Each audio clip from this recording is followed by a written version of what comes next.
Ahora vamos a ver generalidades de arritmias auriculares. Entonces, en las arritmias auriculares, los síntomas que nos van a hacer sospechar que el paciente pueda tener una arritmia auricular va a ser que el paciente tenga palpitaciones o que el paciente tenga mareo, dizziness, lightheadedness, que es mareo, o que el paciente tenga intolerancia al ejercicio. Esto es porque en la arritmia auricular no vamos a tener P's. La arritmia auricular no vamos a tener ondas P. Y la onda P corresponde a la contracción de la aurícula. Y la contracción de la aurícula nos va a dar como el 20% del llenado ventricular. Esto es, tenemos, aquí está el corazón. Aquí está el corazón. Tenemos aurícula izquierda, aurícula derecha, ventrículo izquierdo, ventrículo derecho. Hay 3 fases del llenado ventricular, que es la primera, cuando recién se abren las válvulas auriculoventriculares, que son estas. Cuando recién se abren, la sangre pasa así rápido del aurícula al ventrículo, porque la aurícula se ha estado llenando y llenando y llenando de sangre, pero no le está pudiendo pasar la sangre al ventrículo, sino hasta que ya se abre la válvula y entonces ahora sí pasa la sangre de la aurícula al ventrículo. Esta es la primera fase. La segunda fase están las válvulas así abiertas y la sangre escurre directo de la aurícula al ventrículo. Entonces, es la fase del escurrimiento. Y la tercera viene la contracción auricular. Y la contracción auricular le da un empujón a la sangre que queda en la aurícula izquierda. Y eso empuja la sangre de la aurícula al ventrículo. Entonces, de toda la sangre que le va a llegar al ventrículo, el 20% le llega por el hecho de que tenemos la contracción ventricular que empuja la sangre al ventrículo, el 20%. Ahora sí tenemos que estos pacientes no van a tener la contracción auricular, entonces vamos a tener una pérdida del 20% de la sangre que le va a llegar al ventrículo izquierdo, más o menos. Y si tenemos una disminución de la sangre que le va a llegar al ventrículo izquierdo, entonces vamos a tener una disminución de la sangre que va a eyectar el ventrículo izquierdo. Y recordemos, la fórmula de gasto cardíaco es igual a frecuencia cardíaca multiplicada por el volumen latido. Cardiac output es igual a heart rate times stroke volume. Volumen latido es la cantidad de sangre que expulsa el ventrículo izquierdo en una contracción. Ahora, si está recibiendo menos sangre, es menos sangre que va a eyectar. Entonces, menos sangre que eyecte el ventrículo izquierdo es una disminución del volumen latido.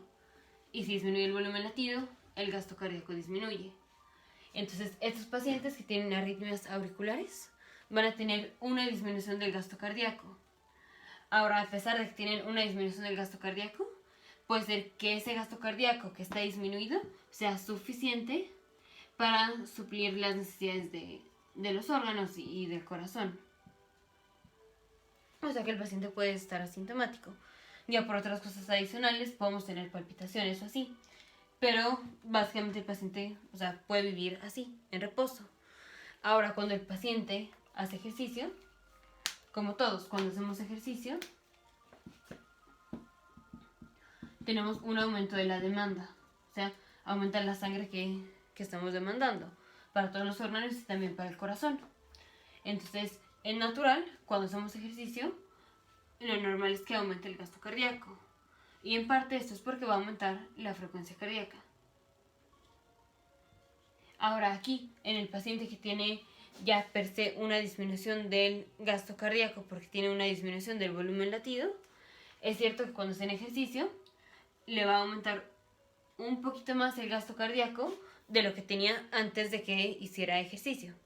Pero ese aumento del gasto cardíaco ya no va a ser suficiente para suplir las necesidades de sangre que necesita ahorita el paciente. Porque otra vez, a pesar de que sí va a tener un poco más de gasto cardíaco ahorita que está en ejercicio, comparado con antes de que hiciera ejercicio, el gasto cardíaco que tiene de todos modos es menor que el de una persona normal, por el hecho de que no estamos teniendo la sangre que le llega al ventrículo izquierdo por la contracción auricular, porque no estamos teniendo la contracción auricular. Si no tenemos la contracción auricular, no tenemos toda la sangre que le llega al ventrículo izquierdo, entonces menos sangre que expulsa el ventrículo izquierdo.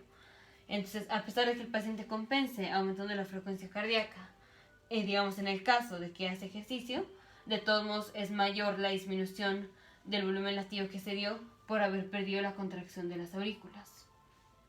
Y entonces el paciente ya viene con disnea, con intolerancia, cuando hace el ejercicio. Pero es por eso, por la falta de la contracción auricular. Entonces, esos son los síntomas. Ahora, básicamente vamos a hablar de tres arritmias. Bueno, 4, pero como generalidades, 3. Entonces, vamos a tener la fibrilación auricular. Vamos a tener el flóter auricular. Y vamos a tener la taquicardia supraventricular de reentrada. Ahora hay otra que va a ser el síndrome de Wolff-Parkinson-White, pero este lo dejamos ahorita como aparte. Entonces, generalidades de estas arritmias auriculares es que en esas arritmias no tenemos la onda P como tal y la duración del QRS es normal, o sea, dura menos de 0.12 segundos, o sea, menos de 120 milisegundos, o sea, menos de 3 cuadritos chiquitos, o sea, se va a ver bonito el QRS. Tenemos un electrocardiograma normal. El electrocardiograma normal es P, QRS, T. P, QRS, T. Aquí me quedó muy pegado. Pero bueno. Entonces la P es la contracción auricular, el QRS es la contracción ventricular y la T es la relajación ventricular. En la fibrilación auricular, lo que pasa es no tenemos como tal contracción de las aurículas, sino tenemos como microcontracciones. Y esto lo vemos más específico en los videos anteriores, pero básicamente es en lugar de que las aurículas se contraigan así, bueno, más lento. En lugar de que se contraigan así, se contrae una parte, luego otra parte, luego otra parte, otra parte, otra parte, otra parte. Entonces son como partecitas de las aurículas las que se están contrayendo y a destiempo. Entonces básicamente la aurícula, en lugar de hacer así, la aurícula hace así. Y estas, aunque son microcontracciones, no es una contracción de toda la aurícula.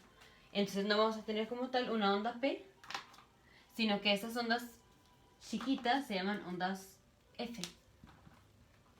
Ondas F minúscula. Y esto en un electrocardiograma se va a ver como así. Ondas F minúsculas, QRST, ondas F minúsculas, QRST.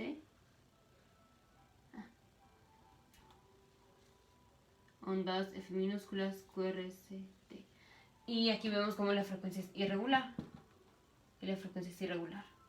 En el flóter auricular lo que pasa es vamos a tener un circuito de reentrada, o bueno, un circuito reverberante en la aurícula. Entonces aquí se empieza a hacer como un círculo en la aurícula en donde nada más ese círculo se está despolarizando y despolarizando y despolarizando, y en una que otra de estas vueltas se logra transmitir la despolarización. Entonces aquí lo que va a pasar es no vamos a tener contracción de todas las aurículas, sino se va a ver así como nada más contracciones de este círculo que se ven como ondas F mayúsculas. Y esas ondas a veces se ve como así, QRS, T, y luego otra vez como así, QRS, T. Más o menos así es una forma de ver. Estas son las ondas F. A veces las ondas F se ven un poquito más como redondas, que es como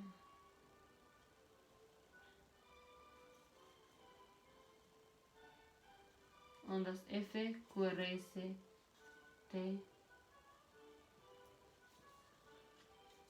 así. Esas son ondas F. Esas son ondas F. Y la taquicardia supraventricular de reentrada. Aquí está el nodo sinauricular y aquí está el nodo auriculoventricular. En la taquicardia supraventricular de reentrada se hace un circuito reverberante aquí.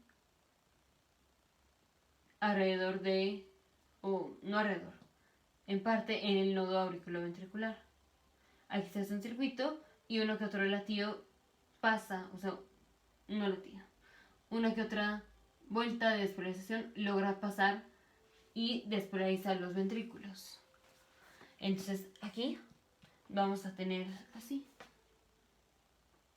QRST, QRST, QRST, QRST, QRST, como así, una taquicardia ventricular de reentrada.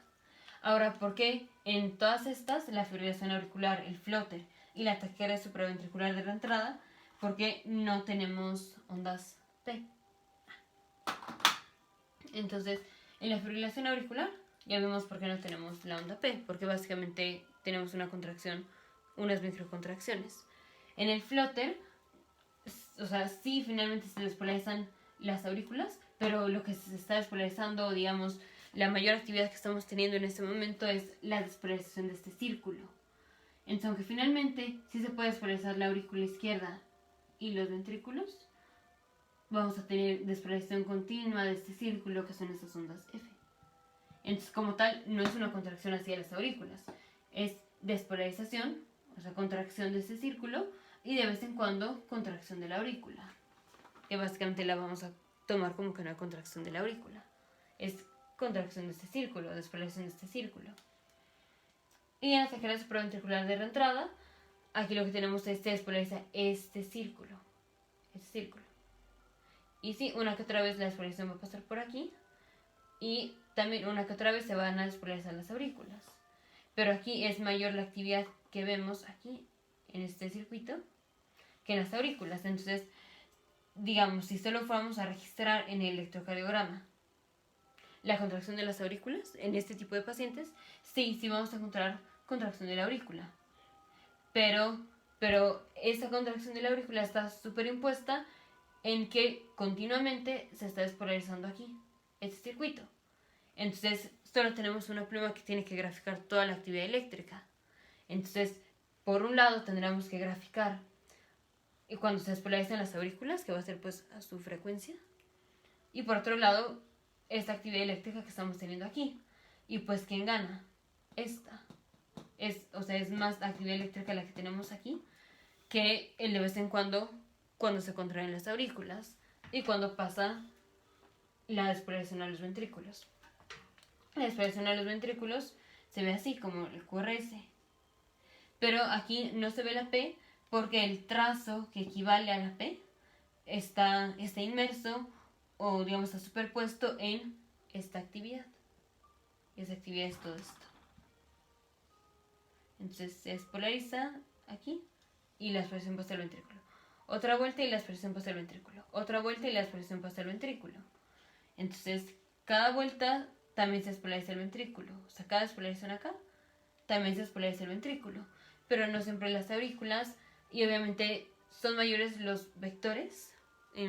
Si hablamos en sumatoria vectorial, son mayores los vectores de la despolarización de los ventrículos que de las aurículas. Porque hay más miocitos ventriculares que auriculares. Entonces, por eso se ven las gráficas así. Y lo otro que dijimos es, ya vimos por qué no tenemos P y por qué, pues al no tener P tenemos pérdida de la contracción auricular, que ya vimos clínicamente cómo se presenta el paciente. Y ahora por qué el QRS va a ser menor a 0.12 segundos en los tres casos. Porque en el caso de la fibrilación auricular, aquí nada más la aurícula está haciendo así. Entonces ella está teniendo pues microcontracciones de unas partes, luego de otras partes, pero finalmente los ventrículos sí se despolarizan. ¿Y qué es lo que despolariza el ventrículo? Es la despolarización va a venir de acá, del nodo auriculoventricular, esta espolaриzación pasa a las de His, rama izquierda, rama derecha, de aquí a las fibras de Purkinje, y ya es en las de His y las fibras de Purkinje las que continúan despolarizando el ventrículo. Entonces básicamente lo que despolariza el ventrículo es el sistema de conducción, el haz de His y las fibras de Purkinje. Y en videos anteriores vimos que en esa parte del corazón, el haz de His y las fibras de Purkinje, tenemos muchas uniones gap. Y si el ventrículo se despolariza porque es el haz de His y las fibras de Purkinje quien lo está despolarizando, se transmite rápido la despolarización.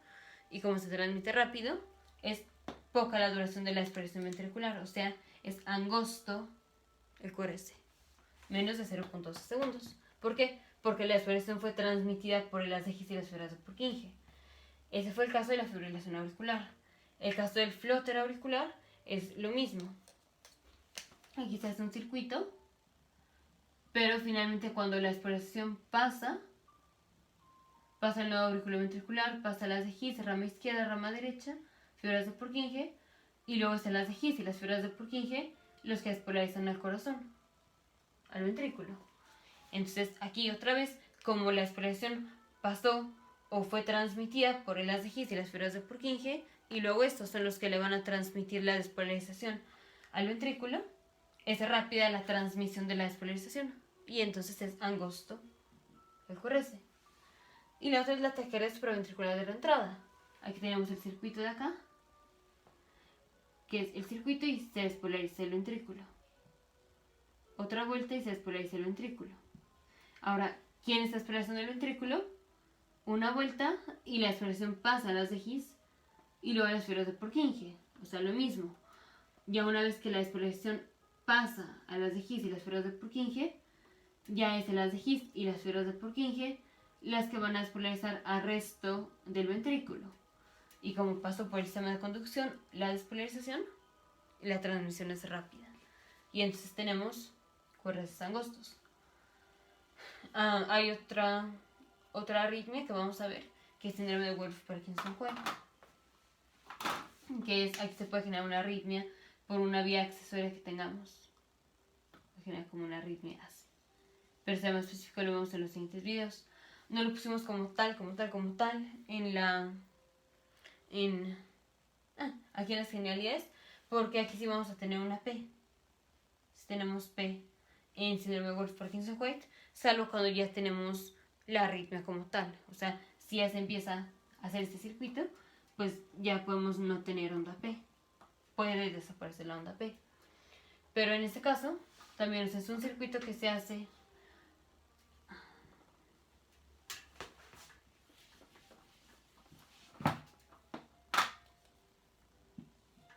este corazón, nodo sinusal, nodo auriculoventricular.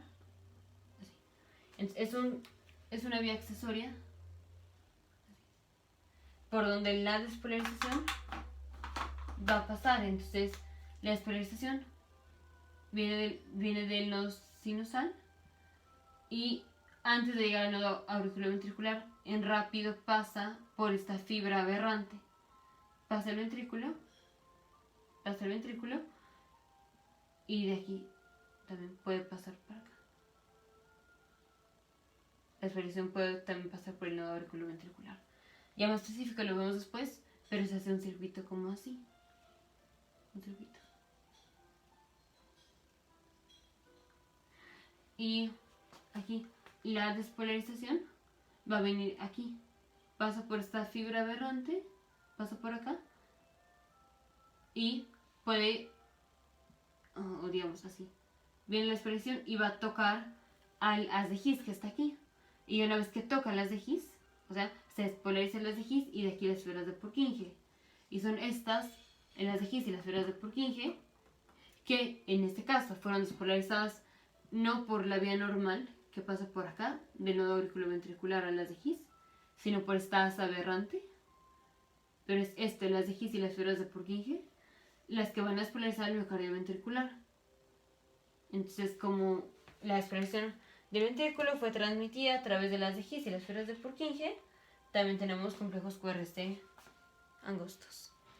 Y onda P, aquí podemos tener onda P, que es la contracción de la aurícula.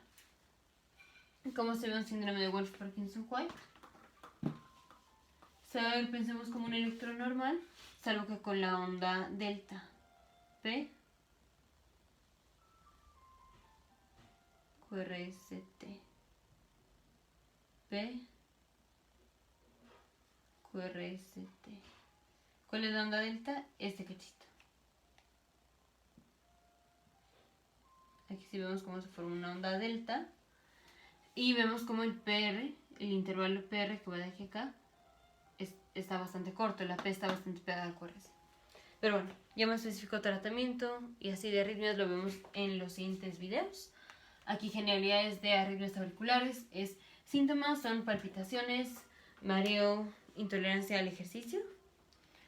Y características es no vamos a tener ondas P, principalmente pensando en la fibrilación auricular, flotera auricular, taquicardia supraventricular de reentrada, y así se empieza a hacer aquí una arritmia, un circuito reverberante.